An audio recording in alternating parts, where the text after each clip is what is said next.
Kona Dogwear here in Gilbert, Arizona. And I'm Michelle. I am her right-hand woman. Michelle helps me with all kinds of stuff. She's been there since the beginning. So, And then the three ladies and one gentleman behind you. okay, so we've got Kaya and Kona, Hilo, and Kiko. They are shop dogs. So, what started your love of dogs in general? When I was a kid, our neighbors were actually breeders for Labradors, and they did field trials, hunting, all that kind of stuff. And so we were always at their house just playing with their puppies. And one day they had a litter, and they had one of the dogs had an overbite, so they couldn't sell it as a champion, purebred, whatever dog. So my parents got the dog, and she was my best friend. She was a black lab. Her name was Autumn, and we had her, I don't know, maybe like 12, 13 years. And ever since then, I've loved dogs. And then my husband and I got Kona. She was our first dog, chocolate lab, thanks to Michelle over here. So that's kind of where Kona Dogwear started, was after we got Kona. Yeah. What about you, Michelle? I grew up with dogs.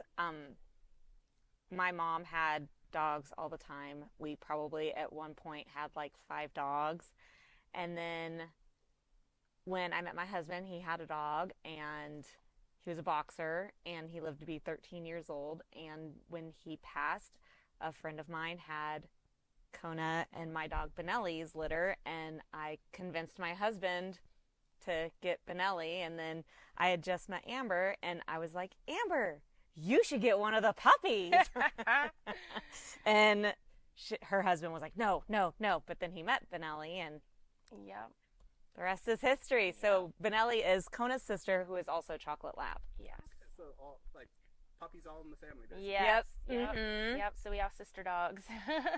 So, I guess you already touched on kind of where the name came from. Yes. What sparked the idea for the company? So I actually have my degree in fashion design. I've been sewing for my entire life. Over 25 years I've been sewing. So it's always been something that I've loved to do.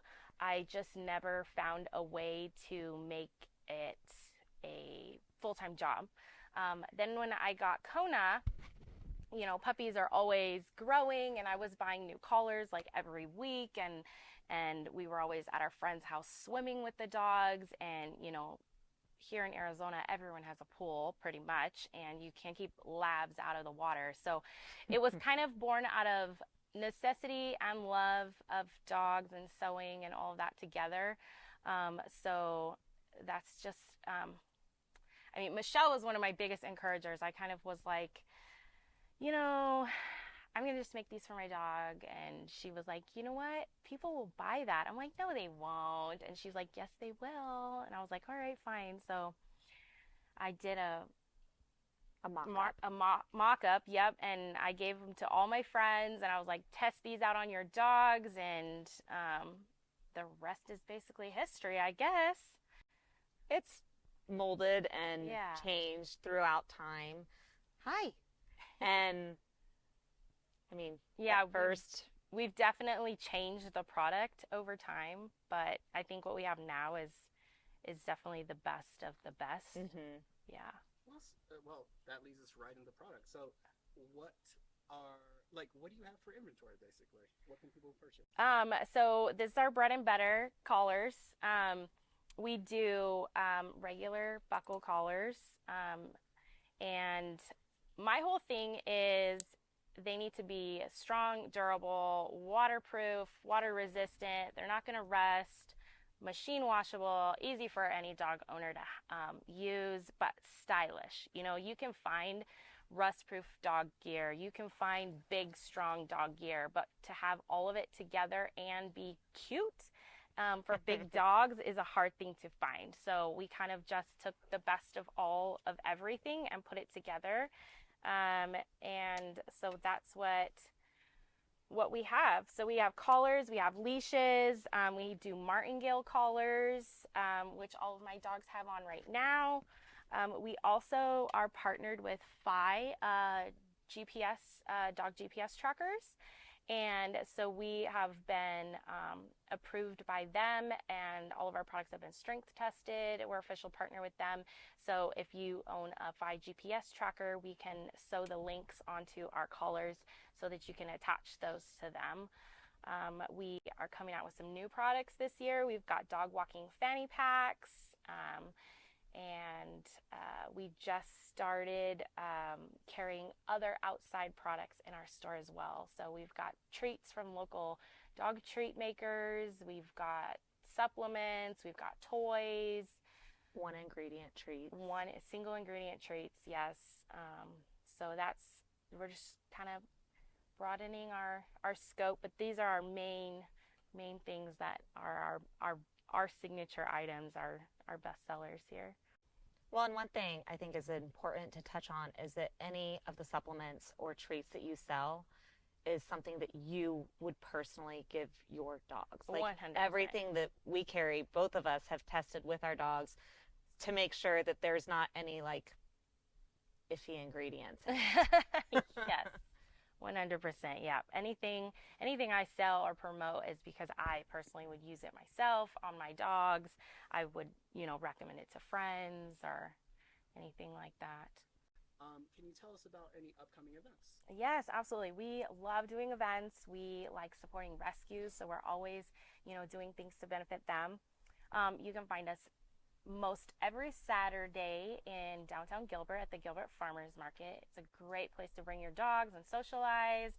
They have lots of other dog vendors there with treats and outfits and food.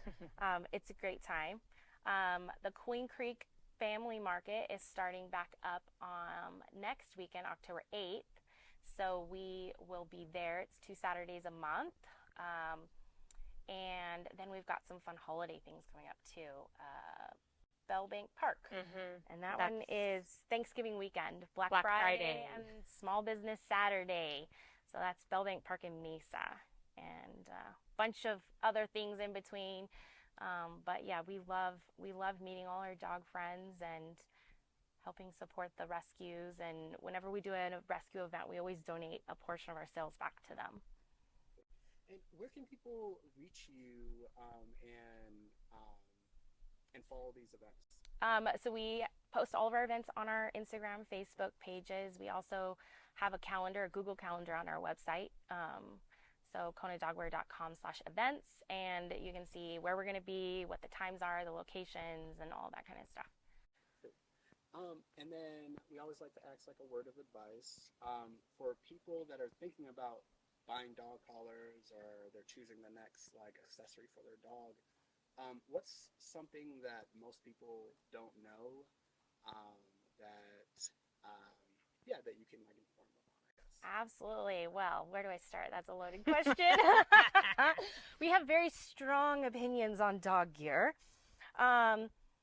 My number one most asked request product from customers is harnesses. Why do you not sell harnesses? Do you make harnesses? So my little spiel on harnesses. So most people, when I ask them, I say, well, why do you use a harness? And their number one answer is my dog pulls. Okay, so first off, harnesses are meant for working dogs, sled dogs, service dogs. They're not for the everyday dog to prevent it from pulling. That comes with training. A harness is going to give them more power to actually pull harder because then they are able to use their chest and their shoulder muscles and give themselves power, like a sled dog, right? I grew up around sled dogs, and that is the only time we ever put harnesses on them is when they were pulling something. My response to that is good training and a martingale. This is a martingale collar, and you slip it over your dog's head. There's no buckle on it. This is great for pullers. We're going to get trampled by dogs. So There's no plastic on here anywhere to break. If your dog is an extremely strong puller, there's nothing on here that's going to come apart. It's all metal, and the tensile strength on this is over 1,000 pounds on this webbing. So when the dog, this is great for reactive dogs. We had an incident at the park this weekend. Actually, a family was coming towards us, and we had all 4 of our dogs, and their dog spooked, and he backed out of his collar. He had a regular collar on. He backed out of it and bolted. I have no idea where he went, if he was ever found. If he had something like this on, that whole situation would have been different. If the dog tries to pull out, this is going to get tight and they cannot escape. So it also, kind of gets tight if they pull. Will stop them because it's discomfort. But that's just kind of my thing on harnesses. They're not, most of the time they're used for the incorrect reason. There are situations when they're warranted, little Frenchies and pugs that can't really have a collar on, but 9 times out of 10 they're being misused or purchased for the wrong reason. So even if you do use a harness, I highly recommend wearing a collar with ID tags on it, just in case your dog does get loose. They need an identification some way, somehow. So that's my biggest thing is every dog should have a collar, even if they don't wear one, just to put on when you leave the house for identification. Or even if you're having a group of people over and the door's swinging open constantly. Yep, absolutely. Oh, that was perfect. And I'll say something. It's funny, actually. Let me stick to this. And then just one more time, can I get your social medias and where people can reach you? Okay. So all of our products are available online, www.konadogwear.com. All of our social medias have the same handle, @KonaDogwear. We got Facebook, Instagram, Twitter, TikTok. Instagram's our main one. We always are on there. You can sign up for our emails. We send out coupons, text messages. We do text coupons as well. So we're all over the place. That's perfect. Any sign out things or? I don't even think about that. I don't know. Come here, puppies. He's Come like, here. yes. Come here. Come over here. Right here. You want to say bye? Oops. Okay, come here. All right. Come here, Pony. Come here. Thanks for joining us. We hope to see you at a market coming up soon.